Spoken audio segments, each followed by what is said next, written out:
तो चैप्टर 3 के 1 से 16 तक तो सवाल हो चुके हैं पार्ट 1 और पार्ट 2 में। अब इस पार्ट 3 में यह 17वां सवाल देखिए। इसमें कह रहा है कि यदि x square plus y square proportional x square minus y square, तो सिद्ध करो कि x plus y proportional x minus Y.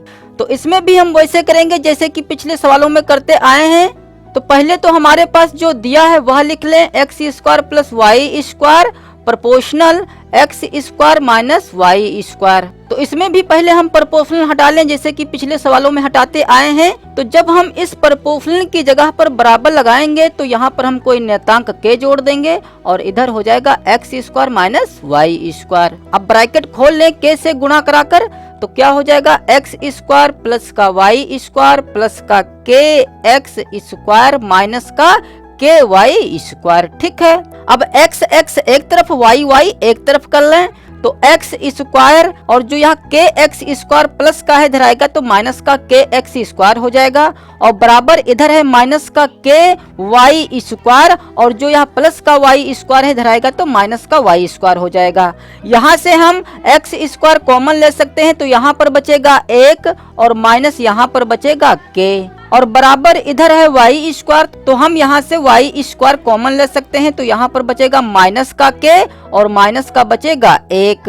अब जो यहाँ पर 1 माइनस के है इसको हम इधर ले आए, तो यह हो जाएगा एक्स स्क्वायर बराबर इधर वाई स्क्वायर माइनस का के माइनस का एक और बटे में हो जाएगा 1 माइनस के, क्योंकि यह इधर गुणे में है। अब देखिए पहले तो हम यह स्क्वायर हटा लें, क्योंकि हमें सिद्ध करने वाले में स्क्वायर नहीं लाना है। तो पहले तो हम स्क्वायर हटाएंगे, तो स्क्वायर हटाने के लिए हमें दोनों पक्षों का वर्गमूल करना पड़ेगा। ठीक है, तो यहाँ पर लिख भी सकते हैं कि दोनों पक्षों का वर्गमूल करने पर, या इसे हम डायरेक्ट लिख सकते हैं यहाँ पर x, जब हम x स्क्वायर का वर्गमूल इस प्रकार से कराएंगे तो इस स्क्वायर से यह रूट कट जाएगा तो सिर्फ x बचेगा, और बराबर इधर y स्क्वायर का वर्गमूल करेंगे तो इस स्क्वायर से यह वर्गमूल कट जाएगा तो यहाँ पर बचेगा y, लेकिन यहाँ पर स्क्वायर नहीं है इसलिए इस पर रूट का रूट ही रहेगा। ठीक है, तो यह हो जाएगा माइनस का के माइनस 1 अपान 1 माइनस के। और देखिए जो यहाँ पर माइनस का के माइनस का एक है और बटे में 1 माइनस के है, तो यदि यह माइनस अच्छा नहीं लग रहा है तो इसे हम इस प्रकार से लिख सकते हैं, माइनस का कॉमन ले सकते हैं, तो ब्रैकेट में बचेगा के और माइनस का है बन जाएगा प्लस का। मतलब जब हम माइनस वाला कॉमन लेंगे तो माइनस वाला प्लस, प्लस वाला माइनस बन जाएगा, तो चूंकि दोनों माइनस के हैं इसलिए दोनों प्लस के बन जाएंगे।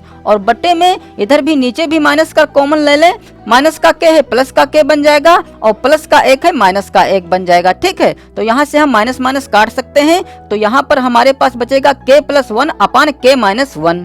तो हम चाहें तो इसकी जगह पर यह लिख सकते हैं के प्लस 1 अपान के माइनस 1। अब इसे समीकरण मान लें हम एक।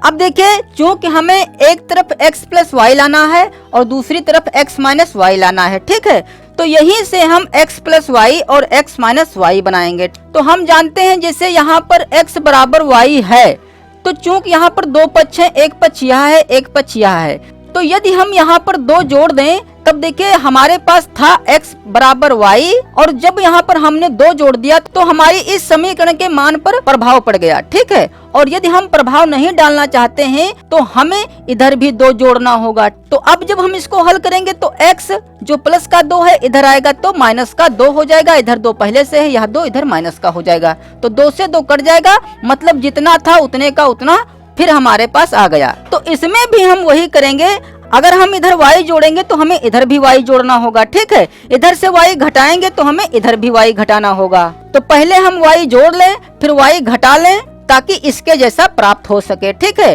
तो लिखेंगे समीकरण 1 से पहले हम इधर y जोड़ लें, ठीक है, क्योंकि प्लस का y लाना है, तो x प्लस वाई हो जाएगा। अब हमें इधर भी y जोड़ना होगा ताकि हमारी इस समीकरण पर कोई प्रभाव ना पड़े, तो बराबर लगाएंगे और y अंडर रूट के प्लस 1 अपान के माइनस 1 और प्लस y। अब देखिए यहाँ से हम y कॉमन ले सकते हैं, ठीक है, क्योंकि y यहाँ पर भी है y यहाँ पर भी है, तो जब हम y कॉमन लेंगे तो यहाँ पर बचेगा अंडर रूट के प्लस 1 अपान के माइनस 1 और प्लस इधर बचेगा 1, क्योंकि y को कॉमन ले लिया गया है बाहर। अब देखिए x प्लस वाई तो आ गया है, अब हमें x माइनस वाई भी लाना होगा। अब हम इस समीकरण में दोनों तरफ माइनस का y रख दें तथा x माइनस वाई बराबर इधर भी माइनस वाई कर दें, तो यह तो ज्यों का त्यों रखा रहने दें और इधर कर दें माइनस का y। अब यहाँ पर भी देखिए y कॉमन मिल रही है, ठीक है, तो हम y यहाँ से कॉमन ले सकते हैं। तो इधर तो x माइनस y है ही, बराबर इधर जब y कॉमन लेंगे तो ब्रैकेट में बचेगा यह और माइनस का बचेगा 1। अब इन दोनों समीकरणों में हम क्या करें ताकि इतना प्राप्त हो सके, तो हम समीकरण 2 को समीकरण 3 से भाग करा दें। तो इसका भाग हम यहाँ कराने जा रहे हैं। तो लिखेंगे समीकरण 2 भाग समीकरण 3। तो इधर हो जाएगा x प्लस वाई बटे x माइनस वाई और बराबर में इतने बटे इतना हो जाएगा।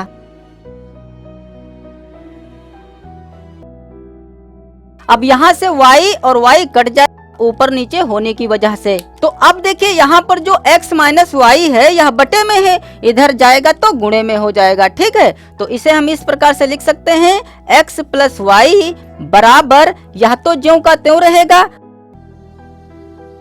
तो यहाँ पर जो यह बचा था यहाँ पर लिख लिया गया है और जो यह बटे में x माइनस वाई है इधर आएगा तो गुणे में हो जाएगा x माइनस वाई, ठीक है। अब देखिए हम जानते हैं कि यह जो इतना है यह एक नियतांक है, ठीक है, क्योंकि देखिए यहाँ पर सिर्फ k और 1 है, तो k तो नियतांक माना ही गया था और 1 तो ऑलरेडी नियतांक है, ठीक है।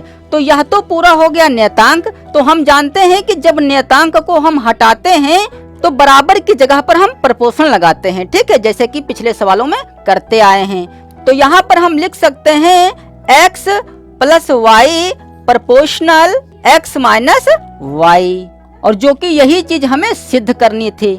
तो यह हुआ प्रूव्ड। अब इस 18वें सवाल में कह रहा है कि यदि x प्रपोर्शनल वाई जेड और y प्रपोर्शनल जेड एक्स तो सिद्ध करो कि z कोई अचर राशि है। अचर का मतलब कोई नियत अंक है।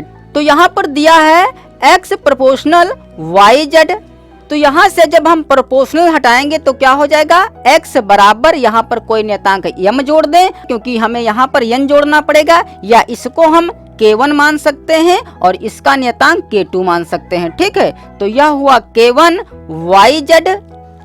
तो इसे समीकरण डाल दें 1 और फिर हमारे पास दिया है y प्रोपोर्शनल zx, तो यहाँ पर लिखेंगे तथा y प्रोपोर्शनल zx। तब यहाँ से जब हम प्रोपोर्शनल हटाएंगे तो यहाँ पर नियतांक k2 जोड़ दें zx, तो इसे समीकरण डाल दें 2। अब इन दोनों समीकरणों की गुणा करा दें, तो लिखेंगे समीकरण 1 गुणे समीकरण 2। तो जब गुणा कराएंगे तो लेफ्ट वाला गुणा करा लें, राइट वाला। तो इधर लेफ्ट में है x y, तो यह हो जाएगा x y बराबर इधर हो जाएगा k1 yz और गुणे k2 zx। अब देखिए इधर जो y और x है इसको उठाकर हम इधर ले आए तो यह बटे में हो जाएगा, क्योंकि इधर सब गुणे में है। तो इधर x y तो ऑलरेडी है और यह y जब उठकर इधर आएगा तो बटे में हो जाएगा, x उठकर इधर आएगा तो बटे में हो जाएगा। और इधर बचेगा हमारे पास k1 k2 और z हैं 2, तो यह हो जाएगा z स्क्वायर। तो यहाँ से x कट जाएगा, y से y कट जाएगा, तो इधर तो बचेगा 1। तो लिखेंगे 1 बराबर k1 k2 into z square. अब चूंकि हमें z को अचर राशि सिद्ध करना है इसलिए z स्क्वायर को उठाकर इधर ले आए या k1 k2 को उठाकर इधर ले आए, तो यह हो जाएगा 1 अपान k1 k2 और इधर रह जाएगा z स्क्वायर। तो खाली z बराबर क्या हो जाएगा, जब यह स्क्वायर उठकर इधर आएगा तो इधर हो जाएगा रूट। अब z को इधर कर दें और इसको इधर रख दें, तो 1 का वर्गमूल करेंगे तो 1 ही आएगा, तो यह हो जाएगा 1 बटा। और चूंकि हमें k1 k2 का मान तो पता नहीं है इसलिए इसको ज्यों का त्यों पड़ा रहने दें। अब देखिए अगर हम कहें कि जो x है वह 7 के बराबर है, तो चूंकि 7 एक नियत अंक है मतलब एक अचर राशि है, ठीक है, क्योंकि x का मान अचर राशि है इसलिए x भी एक अचर राशि है। तो यहाँ पर जो k1 k2 है यह भी एक अचर राशि है, क्योंकि यहाँ पर k1 और k2 को नियतांक माना गया था और नियतांक को ही हम अचर राशि कहते हैं। तो जो z है वह नियतांक के बराबर है, अतः हम कह सकते हैं चूंकि 1 बटा अंडर रूट k1 k2 एक अचर राशि है जो कि z के बराबर है, अतः z भी एक अचर राशि है। और जो कि यही चीज हमें प्रूफ करना था, तो यह हुआ प्रूव्ड। अब इस 19वें सवाल में कह रहा है कि यदि x प्रोपोर्शनल y और y प्रोपोर्शनल z, तो सिद्ध करो कि x square plus y square plus z square proportional y z plus z x plus x y. तो यहाँ पर जो ये दो संबंध दिए हुए हैं, इसी से हमें यह सिद्ध करना है। तो यहाँ पर पहला संबंध दिया है x प्रोपोर्शनल y। तो चूंकि हमें x स्क्वायर लाना है, तो पहले तो हम इसे x स्क्वायर बना लें। तो देखिए, अगर हम दोनों तरफ वर्ग कर दें तो यह हो जाएगा x स्क्वायर वाई स्क्वायर, जो कि हमें उधर y स्क्वायर तो लाना नहीं है, ठीक है। और यदि हम दोनों तरफ x से गुणा करा दें तो यह हो जाएगा x स्क्वायर प्रोपोर्शनल, यह हो जाएगा एक्स वाई, जो कि हमें एक्स वाई लाना भी है। मतलब इस चीज को हम ऐसे लिख सकते हैं। तो ये समीकरण हो जाएगी एक, और हमारे पास दिया है y प्रोपोर्शनल z, तो इसमें भी हम y से गुणा करा लें तो यह हो जाएगा y square proportional y z, और इसे समीकरण डाल दें 2। तो देखिए, एक्स स्क्वायर भी हमें मिल जाएगा, वाई स्क्वायर भी मिल जाएगा। अब हमें जरूरत है जेड स्क्वायर की। तो तीसरा संबंध तो यहाँ दिया नहीं है, तो जो यहाँ पर x proportional y, y proportional z दिया है, यहीं से हम तीसरा संबंध निकालेंगे, ठीक है। तो यदि हमारे पास ए प्रोपोर्शनल बी और बी प्रोपोर्शनल सी दिया हो, तो उसे हम सी प्रोपोर्शनल ए लिख सकते हैं अथवा ए प्रोपोर्शनल सी लिख सकते हैं। तो यही प्रक्रिया हम इसमें करेंगे। तो यहाँ पर लिखेंगे चूंकि x प्रोपोर्शनल y और y प्रोपोर्शनल z, इसलिए z प्रोपोर्शनल x हो जाएगा, ठीक है। अब इसमें भी हम दोनों तरफ z से गुणा करा दें तो यह हो जाएगा z square proportional z x, और इसे समीकरण डाल दें 3। तो यहाँ पर लिखेंगे समीकरण 1 प्लस समीकरण 2 प्लस समीकरण 3। तो जब हम तीनों समीकरणों को जोड़ेंगे तो लेफ्ट लेफ्ट वाला जोड़ लें तो यह हो जाएगा x square plus y square और प्लस जेड स्क्वायर, और प्रोपोर्शनल इधर हो जाएगा x y plus y z plus z x. तो जो हमें लाना था वह तो आ गया है, सिर्फ वाई जेड यहाँ शुरुआत पर है, मतलब इसको हम इसके जैसा लिख सकते हैं। तो यहाँ पर हम लिख दें, तो यह हो गया प्रूव्ड। अब इस 20वें सवाल में कह रहा है कि यदि x proportional y plus Z और y proportional z plus x, तो सिद्ध करो कि x प्रोपोर्शनल z। तो यहाँ पर जो पहला संबंध दिया है x proportional y plus z, यहाँ से पहले हम प्रोपोर्शनल हटा लें तो यह हो जाएगा x बराबर k1 y प्लस z, ठीक है। यहाँ पर k1 मान लें, यहाँ पर k2 मान लेंगे, तो ये समीकरण हो जाएगी 1। और फिर y proportional z plus x, तो यहाँ से y बराबर क्या हो जाएगा k2 z प्लस x। अब देखिए, क्योंकि जो हमें सिद्ध करना है उसमें y नहीं लाना है, ठीक है। तो यहाँ से हम इस y का मान हमें यहाँ पर रख देना होगा ताकि यहाँ पर सिर्फ x और z रह सके। तो पहले तो हम यह ब्रैकेट खोल लें तो यह हो जाएगा k2 z और k2 x। तो इसे समीकरण डाल दें 2। तो यहाँ पर लिखेंगे कि समीकरण 2 से y का मान समीकरण 1 में रखने पर, तो जब हम y का मान यहाँ पर रखेंगे तो क्या हो जाएगा, x बराबर k1 इंटू इस y की जगह पर यहाँ रख दें k2 z plus k2 x। तो y का मान तो यह हो गया, अब प्लस में z भी है तो प्लस z।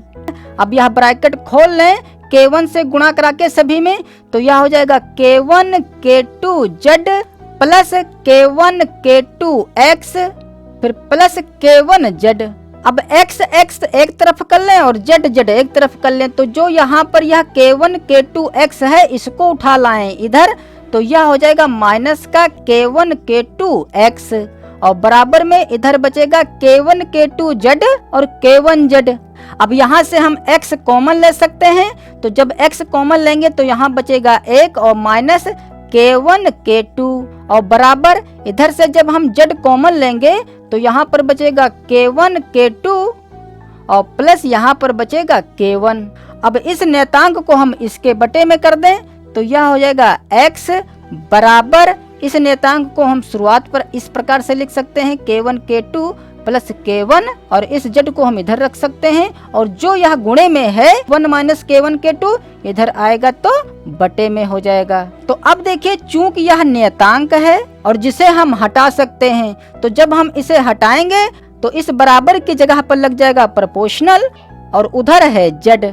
ऐसा तो कई सवालों में करते आए हैं। तो यह हो गया प्रूव्ड। अब शेष सवाल अगले पार्ट में करेंगे।